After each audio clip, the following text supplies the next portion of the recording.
Hi, welcome to Sales Unplugged. And this is a podcast where we dive deep into the challenges and solutions for modern B2B sales. So, I'm your host here, Shashi, and today we are going to tackle an urgent issue that's been hitting sales teams very hard, and that's the email deliverability and the increasing rate of email blockage by Outlook, Gmail, and other major platforms. So, if you're in B2B sales, you've probably noticed that more and more of your cold emails are getting flagged as spam or blocked outright. So, let's be honest, if your mails never reach a prospect's inbox, your chances of booking a meeting just drop to zero. So, what's causing this crackdown? And more importantly, how can you adopt to ensure your sales outreach gets through? Stick with me for the next 20 minutes and we will break it all down with Alpesh Kumar, who's here with us. And he is having 10 years of experience in B2B sales and is the founder of FunnL.ai.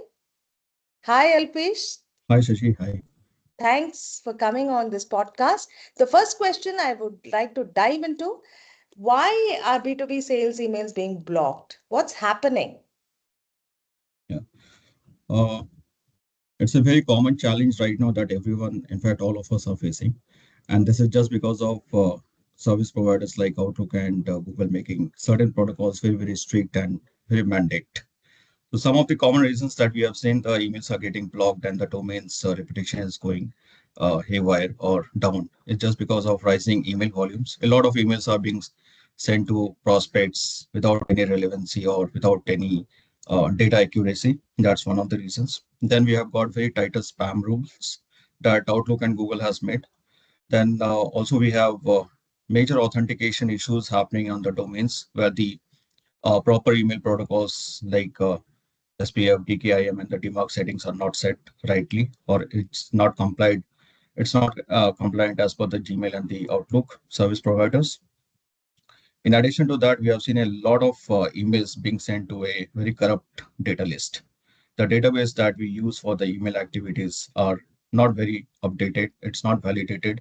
It's not very recent, and it's not as per the ICP, the ideal customer profile for any product and services. Then we have also seen that a excessive use of links and attachments in the emails are also one of the reasons that emails start landing in the spam, and that actually increases the spam rate of the emails, and which is one way or the other hitting the reputation of the domains. And this also results in low engagement rates. So these are some of the very common reasons that we have seen and major challenges for the emails and the domains getting blocked. Oh, wow. So, what can you do to really make sure that our emails don't reach? If they don't reach our prospects, then we are not going to get any meetings. So, give us some kind of actionable tips how B2B sales teams can adopt. We have to make sure that whatever we are complying to all the rules in the industry. That's one of the big time suggestions that I would like to put forward in this podcast to all the listeners right now. And one of the major issues that we have seen is obviously all the challenges that has started resulting in the email blocking and the domain reputation.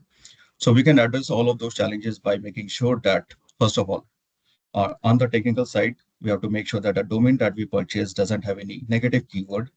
The domains are properly the email protocols of the domains are properly set. It's as per compliant with the service providers. Then we have to also make sure that we keep refreshing these domains. So it's not one time setting of these domains and the email protocols. It's also refreshing these domains every now and then, which means you can decide your time frame. It can be weekly, bi-weekly, or monthly. But yes, you should refresh your email protocols of all these domains and all. Then when you configure or set up the email accounts, they should be put up in a warming up system. Not only that, you have to also make sure that during the warming up process, if anything goes in the spam, it should be marked as not spam. It should be dragged and dropped into the inbox so that the health of the emails starts improving and the spam rate reduces. This also increases the reputation of the domain. In addition to that, we also have seen that we should not be sending out emails. Stay stay away from sending emails from a static IPs. The IP reputation and the IP rotation is very important. You should keep rotating uh, the IPs when you are sending the emails. That's another important yardstick that we have to make sure it's being taken care of. In terms of the email content, that's also another one of the precaution measures that we can ensure that the emails are not getting in the spam or the junk folder.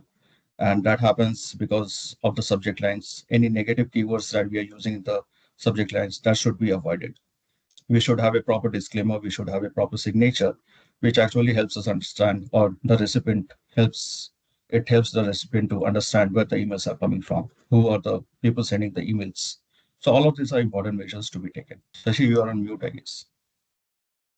Wow, with all this, where do you think is the future of email outreach in B2B sales going towards? Where is it heading? I see that future of email outreach in B2B sales is very important, and it's email is one of the primary channels or in any of the businesses, be it the internal communication or the external communication. We have seen that it's going to be enhanced in a way that there'll be a lot of AI and email filtering tools that will come into place. We have to make sure that we stay invested in all of the AI tools that's actually going to help us in better the performance of our email deliverability. Then we have seen a tighter regulations coming into place, but I guess we have to be making sure that we are compliant with all the industry standards, and that's going to help us a lot. Oh, wow. Thanks, Alpesh, for this. So that's a wrap for today's episode of Sales Unplugged. And if you found this helpful, make sure you subscribe or leave a review and share this with your sales team. And if you need help optimizing your email outreach strategy, feel free to reach us out. And also make sure your emails land in inboxes and not in spam folders. So connect with us on LinkedIn and let's keep the conversation going.